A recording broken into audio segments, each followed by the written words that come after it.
You know, people keep asking the same question every time Bitcoin takes a sharp dive. It's almost predictable in a kind of cosmic way. When the price falls fast, everyone suddenly becomes a theorist, a historian, a detective, and occasionally a prophet of doom. But the question underneath all the noise is actually very simple. Why did this happen? And what happens next? And the problem is most of the explanations floating around right now feel like broken shortcuts. Headlines masquerading as insight. Narratives assembled faster than people can think. Not because they're trying to be wrong, but because rapid certainty feels safer than slow, uncomfortable truth. But if you want to actually understand where this goes, not just emotionally survive the moment, you have to do something most people refuse to do when markets get volatile. Stop, step back, think from first principles.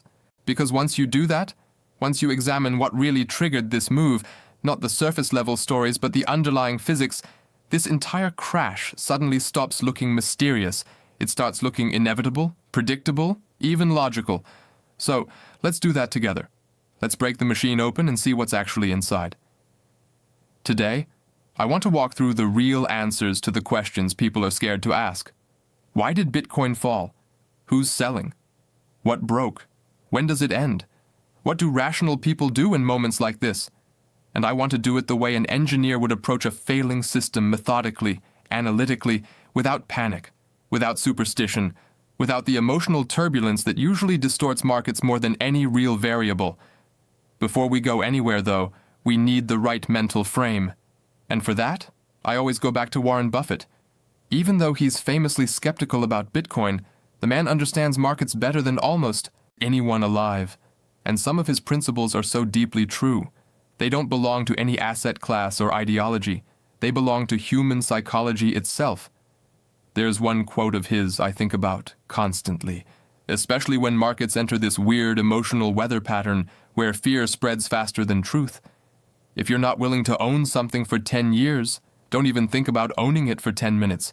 He didn't care about ticker symbols. He didn't care about daily price noise. He cared about the underlying engine, the thing that compounds over time, not the temporary fluctuations surrounding it. The second quote is even more relevant today. In the short run, the market is a voting machine. In the long run, it is a weighing machine. Right now, the voting machine is having a meltdown. The votes are emotional. The participants are panicking, and the system is amplifying noise instead of signal. Bitcoin is down, roughly 30-35% from its highs. That feels catastrophic to people who arrived recently. But if you've lived through multiple cycles, you've seen this movie. You know the plot twists. You know that Bitcoin has done this dozens of times, and usually the audience screams long before anything truly dangerous happens. But this time, something feels different. People are saying, this drop must mean something is fundamentally broken. They're convinced this one is special, so let's unpack it. Not with drama, not with headlines, with engineering, with data, with first principles. Because once you line up the actual facts, the long-term picture becomes shockingly clear. Nothing fundamental about Bitcoin is weakened. If anything, the fundamentals have never been stronger. But before we get to fundamentals, let's examine the core question. Why did the price fall? And to answer that, we have to zoom out to something much bigger than Bitcoin. We have to talk about the lifeblood of all markets, liquidity. Because when liquidity disappears, everything becomes fragile. It doesn't matter how brilliant the technology is. It doesn't matter how strong the demand is. Liquidity is the oxygen of financial systems. When it's abundant, everything thrives. When it's scarce, everything gasps. And that's exactly what's been happening for the last 6 to 8 weeks. Most people missed the first big clue. The US government went through the longest shutdown in American history, 43 days. When the government shuts down, federal spending freezes, money stops flowing. The Treasury General account, basically the government's checking account, swells as spending halts and deposits pile up. And every time that account spikes, liquidity drains from the system. It's like someone pulled half the air out of the room. Everyone feels it. Nobody can breathe quite the same way. At the same time, the Federal Reserve has still been running quantitative tightening. QT is essentially reverse money creation. It pulls reserves out of banks. And if you actually plot those reserve levels, you see them sliding right back toward the danger zone we hit in 2019, the moment before the repo market exploded. Meanwhile, the reverse repo facility, another major liquidity gauge, has basically emptied out. When that goes to zero, it means money market funds have nowhere to park excess cash because there is no excess cash. Interbank borrowing rates have been climbing. Dealers are de-risking. Leverage is coming down and the system is quietly shifting from abundance to scarcity. When that happens, markets don't behave normally. They behave mechanically. Predictably, fragile systems start cracking under pressure. So before we even talk about Bitcoin itself, before we examine sellers, triggers, or market structure, we already have the macro answer to half the problem. Liquidity was evaporating, and when liquidity evaporates, risk assets fall. Bitcoin just falls fastest. But the second half of the story is the part most people will never see because it lives in the microstructure, the plumbing, the machinery under the hood that most people don't know exists. Bitcoin didn't just fall because of macro conditions. It fell because something broke. And the exact moment the break happened, the timestamp, the event, the spark was October 10th, the day President Trump tweeted about imposing 100% tariffs on China. Now, that shouldn't have caused one of the largest liquidation cascades in crypto history. There was no global financial collapse, no margin crisis, no systemic shock, but nearly $20 billion in leveraged crypto positions evaporated in 24 hours. That's not fear. That's not speculation. That's not emotional selling. That's a system failing. When liquidations get that extreme, it's not just traders losing money. Market makers, the firms that stabilize order books and absorb volatility get hit as well. Their hedges get liquidated. Exchange ADL mechanisms force close their positions at horrible prices. They get blindsided. And when a market maker gets blindsided, they don't just lose, they retreat. They pull back liquidity. They shrink their inventory. They quote smaller sizes. They stop absorbing volatility, and suddenly the entire market becomes hollow. On October 10th, that's exactly what happened. Binance saw one of the largest forced liquidation clusters in its history. Termute CEO even went public, saying Binance's ADL system malfunctioned, calling the fills nonsensical. Shortly after, Stream Finance, a $200 million delta neutral fund, imploded, losing $93 million and going bankrupt because their hedges got swept into the same ADL cascade. This wasn't panic selling. This was infrastructure failure, a market-wide margin shock. And ever since that moment, something strange has been happening. Every day for nearly 2 weeks, someone has been selling Bitcoin at 9:30 a.m. Eastern, the exact moment U.S. markets open. Same time, same size profile, same pressure pattern. This isn't retail selling. Retail doesn't wake up, stretch, and press sell at the opening bell with military precision. This looks like a mandate, a forced unwind, a fund de-risking, a market make-selling meets thin liquidity. RSI hit 21 tie. That's historically capitulation territory, but there's no visible panic, no emotional flush, just pressure, relentless systematic pressure. So now the equation is becoming clear. Macro liquidity was collapsing, microstructure was damaged. A forced seller is dragging inventory through a weakened market. That's the truth. Not the headlines, not the narratives, the mechanics. But to really understand what's happening next, we need to step back into long-term thinking. Because the only reason any of this short-term chaos matters is if it affects the fundamentals. And here's the irony of the entire moment. While everyone is panicking about price, Bitcoin's fundamentals are getting stronger at a pace we've never seen before. Institutional adoption, highest in history.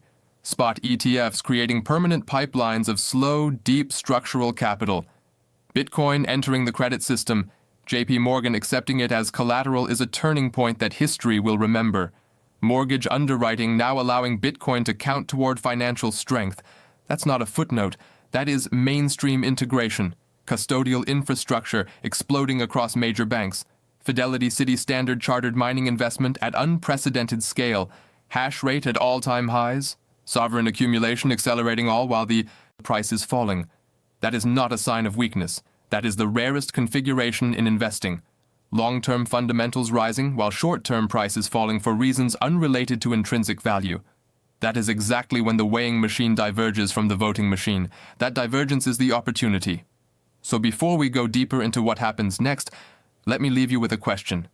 If an asset's long-term trajectory is strengthening at record speed, but the price is falling because liquidity dried up and a forced seller is blowing through a damaged market, what is the market actually measuring right now?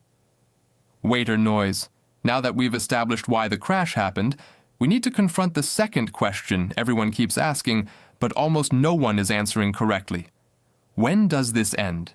Because if you're staring at the chart, if you're glued to every red candle, every liquidation alert, every doom post on social media, it all feels endless, like the horizon is collapsing, like something fundamental must be breaking beneath the surface. But when you strip away the emotional distortion and just examine the mechanics, the timeline becomes surprisingly clear, rational, predictable even. And here's the first principle we have to anchor to. Forced sellers don't choose their timing. They run out of inventory. That's their defining characteristic. They're not operating with a strategy. They're not reacting to market conditions. They're not optimizing for price. They're following a mandate, a margin call, a solvency constraint, or a risk rule. They sell until they can't. And when they run out, the pressure evaporates instantly. So, if you look at the strange identical wave of selling every morning at 9:30 a.m. Eastern, day after day after day, you're not looking at macro law psychology. You're not looking at fear. You're looking at the mechanical unwind of a damaged position, the timing, the precision, the total disregard for price. That's not discretionary behavior. That's not concerned investors. That's not sentiment. It's obligation. When you study enough market dislocations, you start recognizing when the price is not being set by human belief, but by mechanical necessity. And this pattern is textbook forced unwind. It's the same signature we saw in March 2020 when over-delivered funds got margin called in May 2021, when cascading liquidations hit Binance and Bybit during the FTX collapse, when forced selling obliterated liquidity, and even all the way back in 2014 with Menchie Cox, when a massive seller distorted the entire market, and every single time the pattern resolves the same way. It ends when the seller runs out. Not sooner, not later, not gradually, instantly. But there's a second dimension to this story, the macro liquidity cycle, because forced sellers alone can cause deep short-term damage, but they don't determine the long-term direction. Liquidity does. And just like liquidity can vanish rapidly, it can return just as quickly. The U.S. government shut down. That's over. The Treasury General account is full and ready to start spending again. That spending pushes liquidity back into the system. Quantitative tightening. The Fed ends QT on December 1st. That means the reserve drain stops, the floor stabilizes. Reverse repo near zero usually signals a bottoming process and liquidity stress. All those macro headwinds that made the crash possible are already starting to unwind. So when people say this crash must mean something is broken, they're imagining structural failure, when what actually happened is far more mundane. A liquidity vacuum collided with a market structure break and a forced seller. That's not permanent damage. That's temporary dysfunction. And temporary dysfunction. Something that underlies the fear right now. Something most people don't articulate but feel instinctively. If the price is falling, that must mean the fundamentals are weakening. This is the emotional reflex of every inexperienced investor. It's the backwards logic of a voting machine mindset. It's the belief that price equals truth, but price is often the last thing to reflect reality, especially when reality is shifting faster than the market's ability to understand it. So, let's talk about what's actually happening beneath the price. Because if you zoom out from the candles and focus on the underlying system, you see a transformation so profound that calling it bullish feels almost disrespectful. It's bigger than bullishness, bigger than narratives. It looks like a structural transition in the way the world will treat Bitcoin for decades. Let's break it down. Institutional adoption has entered a new phase. For more than a decade, Bitcoin attracted innovators, technologists, early adopters, and independent thinkers. But the last 2 years have been a definitive shift. With spot ETFs launching in January, Bitcoin gained something it never had before, a direct permanent pipeline from traditional finance into the Bitcoin network. No more complicated workarounds, no more explanations, no more friction. Endowments, pensions, insurance companies, sovereign funds, conservative capital that usually moves with the speed of a glacier. The exact opposite of the leverage-driven traders who got wiped out on October 10th. This is slow money, patient money, structural money. Once this capital begins accumulating, it doesn't swing in and out of positions. It doesn't panic sell. It doesn't chase headlines. It forms the bedrock beneath the market, and we're still early in that adoption curve. Very early too, Bitcoin has entered the credit system. This is a milestone that almost everyone is underestimating.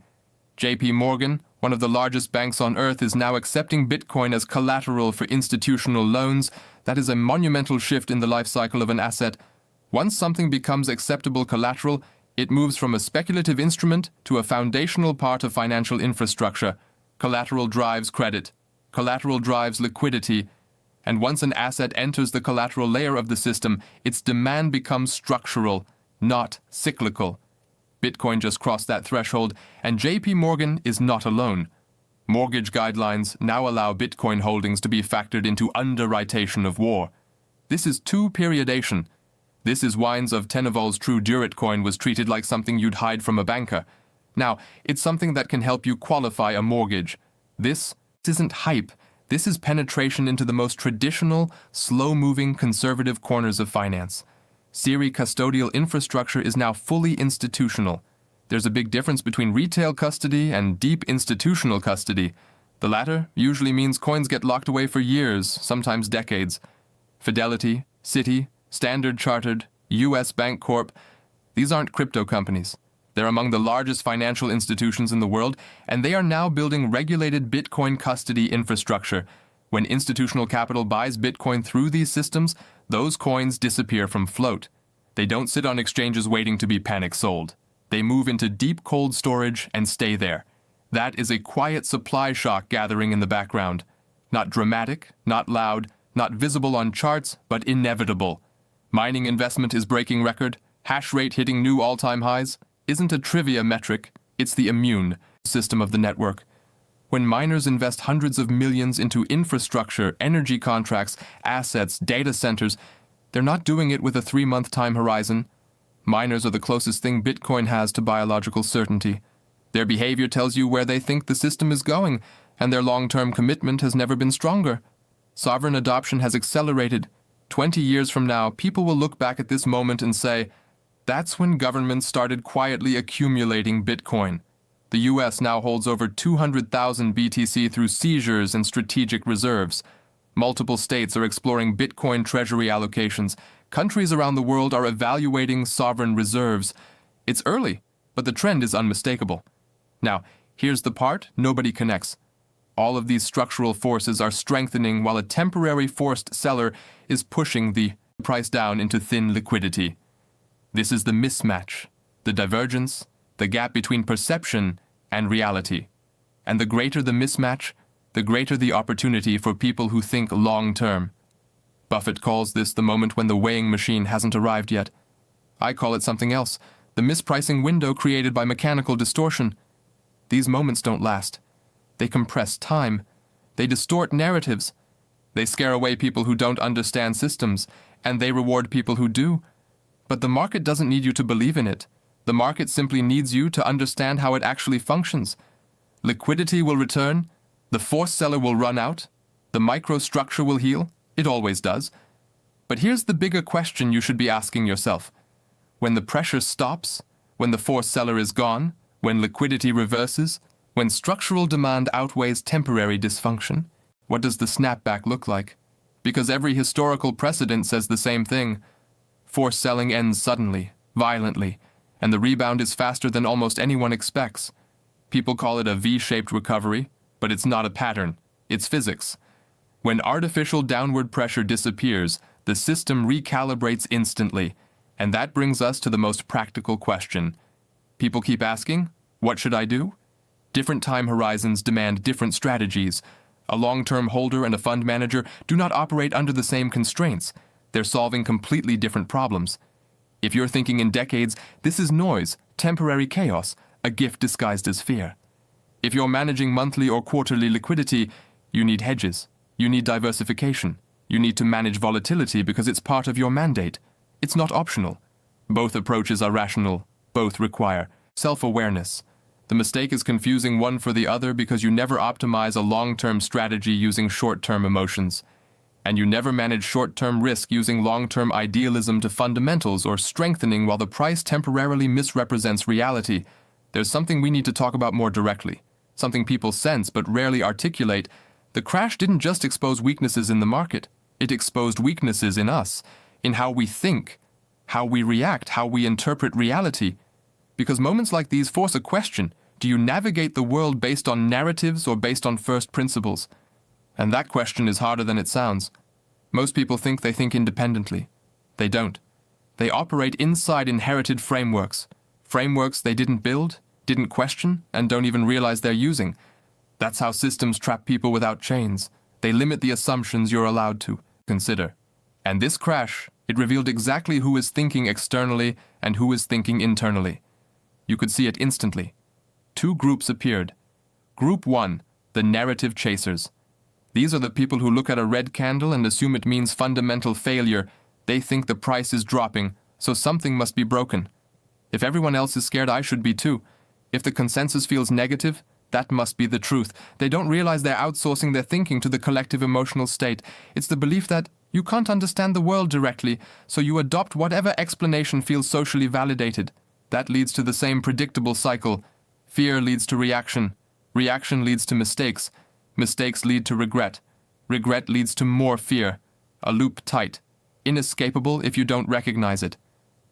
Group 2, the first principles thinkers. These people don't respond to market signals. They ask what is actually happening beneath the surface. What are the constraints, the incentives, the physics? What would happen if you removed emotion entirely and just looked at the system? Who is selling? Why? What changes when they're done? These thinkers don't see a red candle. They see a process. They see structure. They see forced liquidation patterns. They see liquidity vacuums.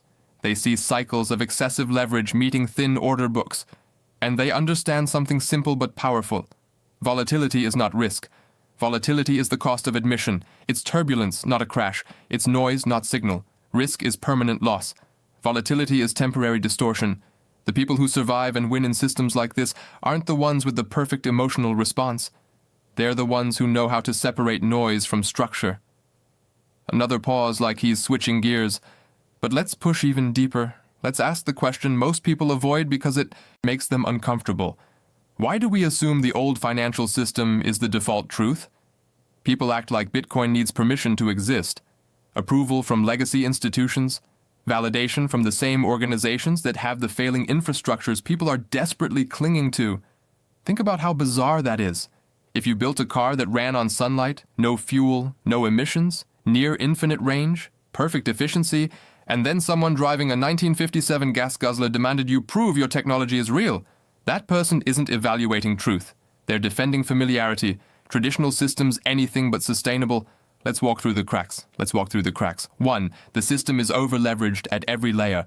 Governments over-leveraged, banks over-leveraged, consumers over-leveraged. The entire economy is built on a structure where debt expands faster than productivity. When you have a system like that, volatility isn't a glitch. It's the operating mode. Bitcoin didn't create volatility. Bitcoin revealed volatility that was already there. 2. Money is no longer a measurement tool. A system where the money supply can be manipulated at will is like measuring distance. With a rubber ruler, you can't trust the numbers because the baseline keeps shifting.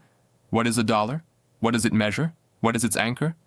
These are basic questions, first principles questions, and almost nobody can answer them without referencing trust in institutions that have actively eroded that trust.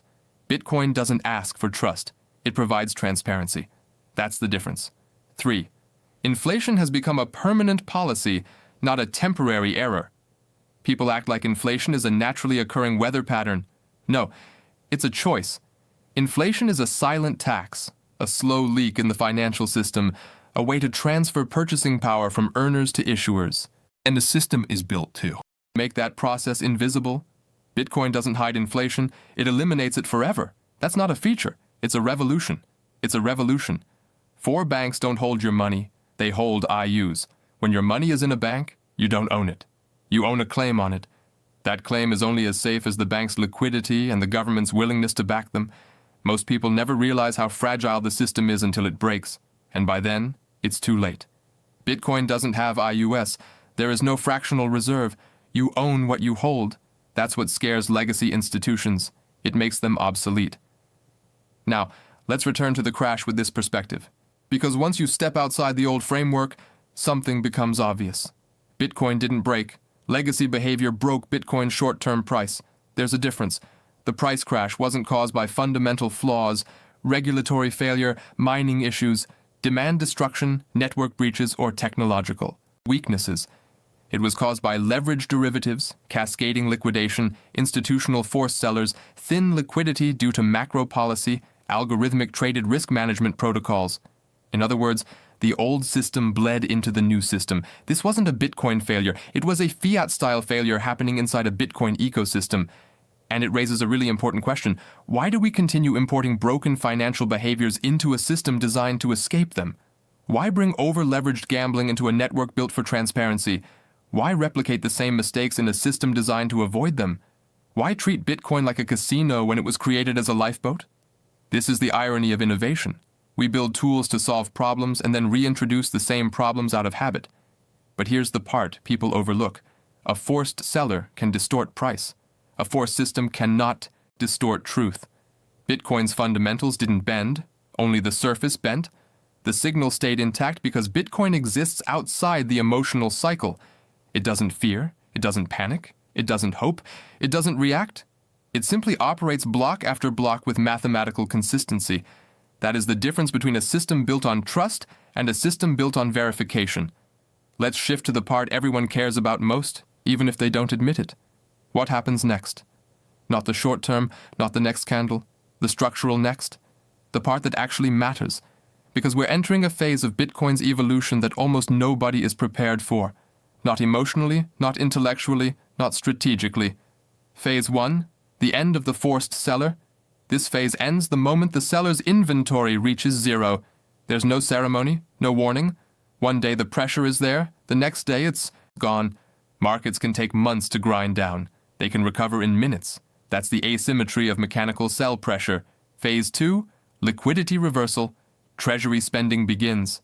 Quantitative tightening ends. Reserve balances stabilize. Liquidity doesn't return politely. It rushes back into the system. That's when you see sudden dislocations reverse even faster than they formed. Phase 3, recognition lag. This is the funniest phase because the fundamentals recover before the sentiment does. People don't believe the recovery. They think every rally is a trap. Every green candle is bait. Every upward move is secretly fake. They're still psychologically anchored to the crash. But the market doesn't wait for emotional recover. It moves anyway. Phase 4, the great accumulation window. This is where intelligent capital enters quietly, rationally, relentlessly, not retained. Then every appoint comes. Maybe months from now, maybe years, where people stop asking whether Bitcoin will recover and start asking why they ever doubted it in the first place. They're not competing with you. They're competing with time. They want exposure before structural supply tightens permanently. And guess what? They don't buy at euphoric highs. They buy when volatility is high, sentiment is low, headlines are negative, the narrative feels broken, the future feels uncertain. Exactly like today. Phase 5, the supply shock. Every cycle has had a supply shock, but none like the one forming now. Why? Because of ETFs remove coins from circulation. Dang. Constitutional custody locks coins for years. Sovereign accumulation shrinks float.